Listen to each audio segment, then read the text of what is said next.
because everyone's a financial expert on social media today, right? And with investing, Especially they all know TikTok. what they're gonna do. Wait, is she talking about me? All right, so I found this video on YouTube of Dave Ramsey just absolutely losing his mind about this Instagram thing, and it was so good, I just had to share it with you, because one, it's kind of funny, but two, there's some crap in here that I think we need to address. So let's check this out. So you sent me this silly thing this morning, and I watched it, and it's just like, oh my God, these people. Okay. So what is this Well, from? okay, so there's a thing called Instagram, if you're unaware, and it's my social media of choice. I don't really do Twitter. I don't really do Facebook. I do love Instagram. I look at Instagram. Okay, so I'm in my stuff. So people. Oh, good, he looks at Instagram. I don't even ask what he looks at, but we'll see what he says here. People will send me clips that are on Instagram from like funny stuff to, even their own journeys, all of it. And I see a lot of it because I do try to go through it. So this one clip has been sent to me, I'm not kidding, probably 10 times from 10 random people all over the world that are just like, can you believe this guy? Can you, this. And I kept seeing it come up. And so I clicked on it. I was like, oh man, number one, it's terrible advice. I think it came originally, maybe it was a TikTok video, but it's an Instagram reel of how we saw it. It looks like a TikTok video. And because everyone's a financial expert on social media today, right? And with investing, Especially they all know TikTok. what they're going to do. Wait, is she talking about me? Yeah, just wondering. And how you make money quick and all this stuff, you gotta do all this stuff. So anyway, so here's a video. It's a father-daughter, which you'll see. And I just thought, well, here's a father-daughter, and I don't want to harp on them. Yes, I want to harp on the situation. I do. I know you do. Okay, let's play the Instagram reel. This is my daughter, Maddie.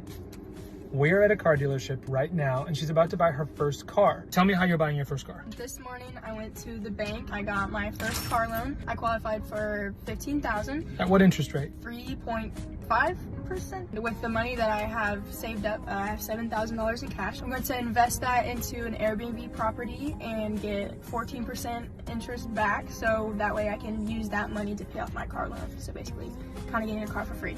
Wait, Maddie, can you explain that one more time, a little more simply? Yeah. So it cost me 3 cents to borrow $1 from the bank, and then I go and take that dollar, not my dollar, and I give it to someone for 14 cents. And then so 14 minus 3, 11, so I keep the difference in the middle. Wait, what's that called? Arbitrage. Boom! You buy assets that then cash flow and pay for your stuff.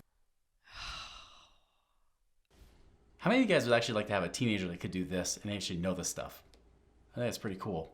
Well, let's see how Dave feels though.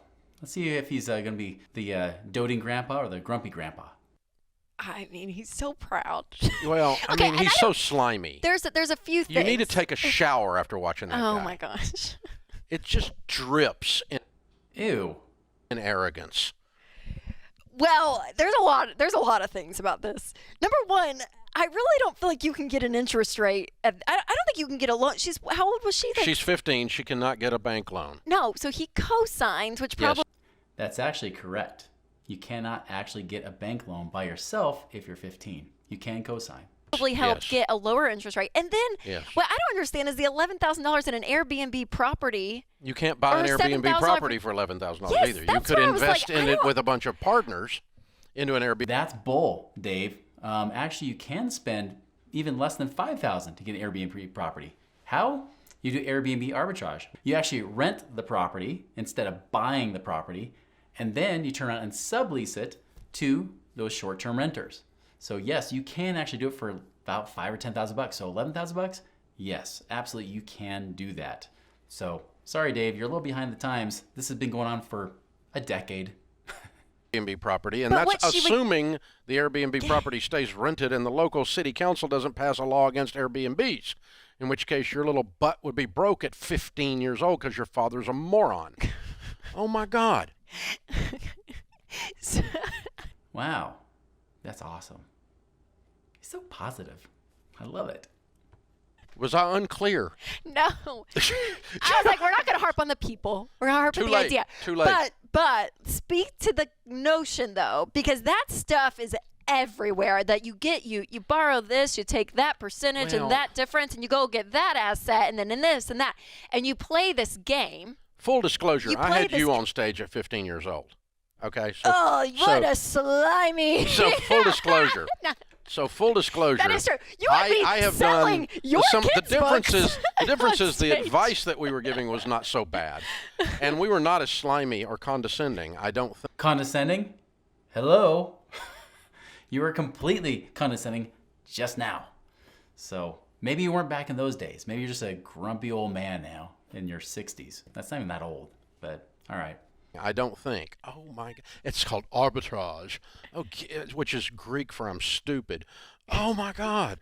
Oh. Okay, but talk about that notion though, because It's the set of idea, assumptions. though, The set of assumptions you have to go through for all that crap to be true are absolutely ludicrous. Okay, number one, you have never met a millionaire. We studied 10,167 of them. 0 of them, precisely 0, said, "I borrowed money on my car and arbitraged it into being a millionaire." That might be true of the millionaires he interviewed. I've actually interviewed people on our Money Ripples podcast, and not even just a car. I've had people actually borrow from their credit card to buy real estate and became multi-millionaires. So once again, Dave, I'm glad you got your 10,001 people, but you missed somebody. 0 real millionaires do that. 0. None. Bull. None. I borrowed money on my car and put $11,000 into an Airbnb when I was 15, with all of my business acumen on display, because she didn't even know what the interest rate was. Go back and watch the clip again. And they had to edit it. What was it? Oh, 3.5. Well, tell him again, Matt. Tell him again, darling, what you did. Oh. I actually watched that clip a few times to see if she really did stumble. She did say 3.5. But she didn't have to edit the clip. They edited the clip to go say the other stuff. But was she this confused because she wasn't sure? It was like 3.5, 3.625, 3.75. Who cares? You really think that interest rate makes that big of a deal on a short-term car loan? It doesn't. Yeah. Oh. She doesn't even know what she did. She really didn't. She was a little parrot. So, number one. But the whole concept of I'm going to borrow money on assets. Listen, you doober. Cars go down in value. Yes, you can call them an asset if you want, but they're not much of an asset. And if you leverage your car to get rich, you might never get there. This is dumb. Because mathematically that's true, but also the spirit behind it. Well, mathematically, you are not measuring risk. And you're making a set of assumptions that a 13-year-old, 15-year-old can borrow money at 3.5%. They can't. You can't contract unless you're a legal adult. And borrowing money is a contract in any state in the United States. Okay?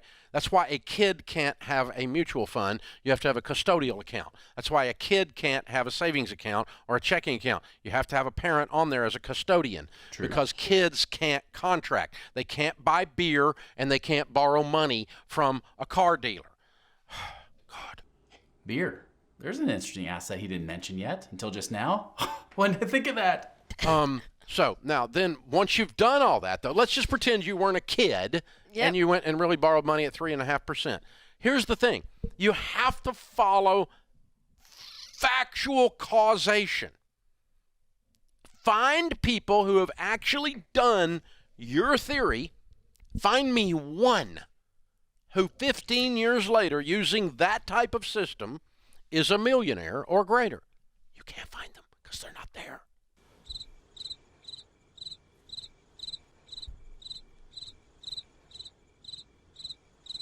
My case rests. Okay. Doesn't work. Let me ask you this question.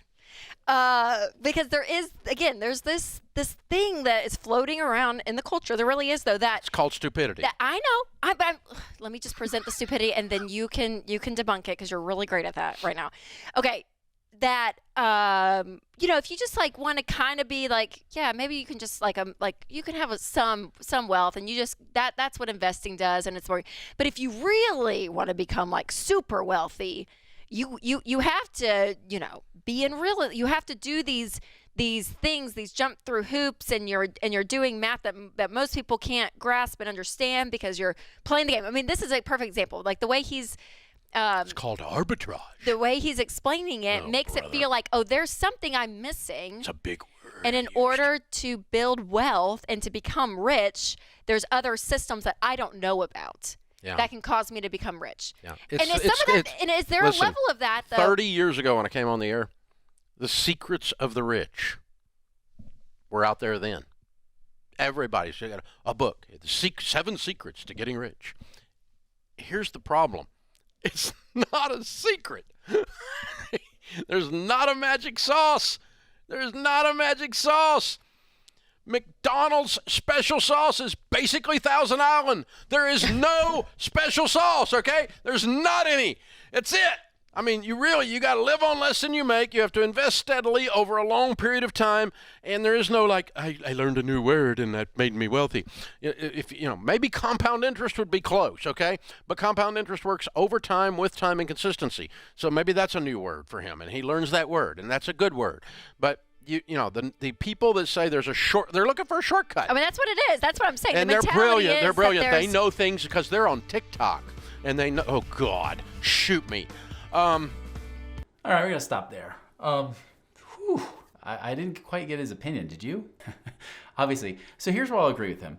Yes, TikTok, Instagram, there's all these little short reels and quick little tips about how to get rich. It's true. There's a lot of crap out there, okay?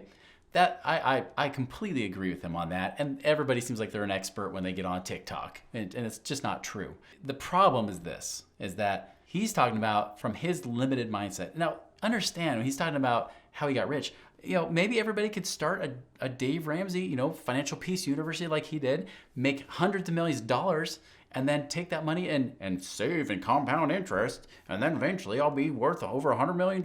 Yeah, you could do that like Dave, because you made hundreds of millions of dollars a company and you took it home. That's the best investment he's ever had. You'll see there's another video I have where he talks to Graham Stephan, and he talks about his buying, real estate and doing creative stuff like that. Well, Dave even admitted he buys, first business is his number one investment, 2 is real estate investing. And then 3rd, he has mutual funds. But what does he say? Everybody go buy mutual funds and nobody should do arbitrage. First off, he should be freaking proud that this girl even knows the word arbitrage and understands the concept, because she actually did it from her own words. You can tell she wasn't scripted.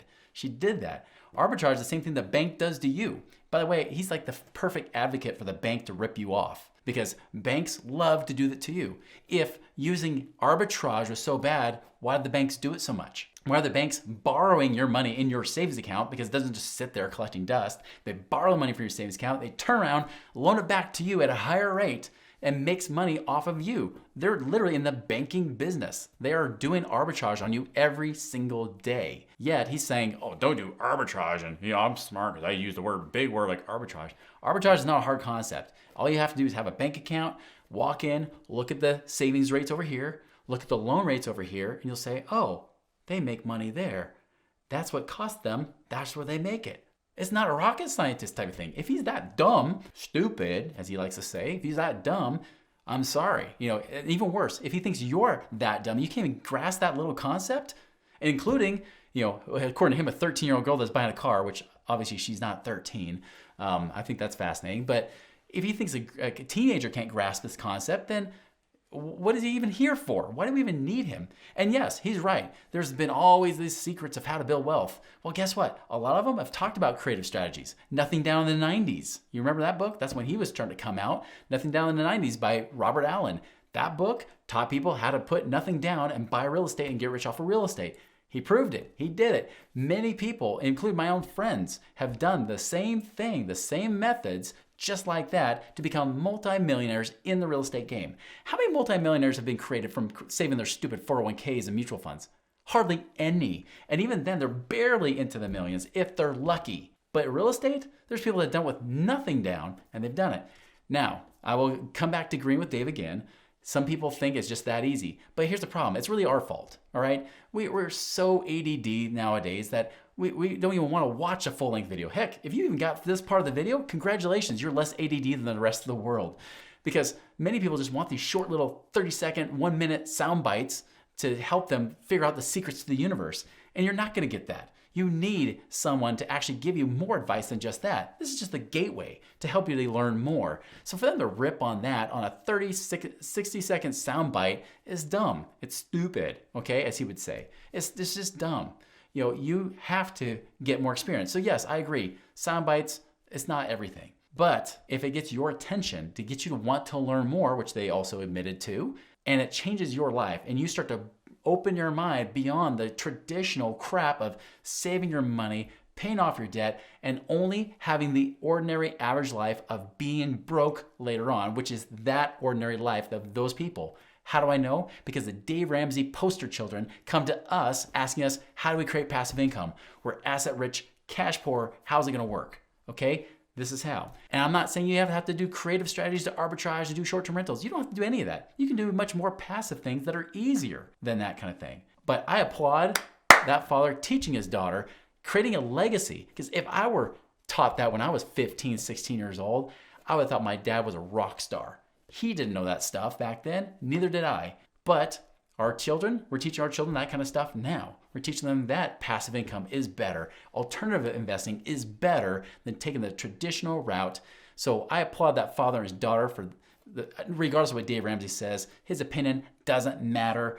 Dave, I'm sorry, I like you a lot of times, but this was dumb on your part. You failed. All right, guys. So if you thought this video was great, go check out my other video, The Return of the Stock Market.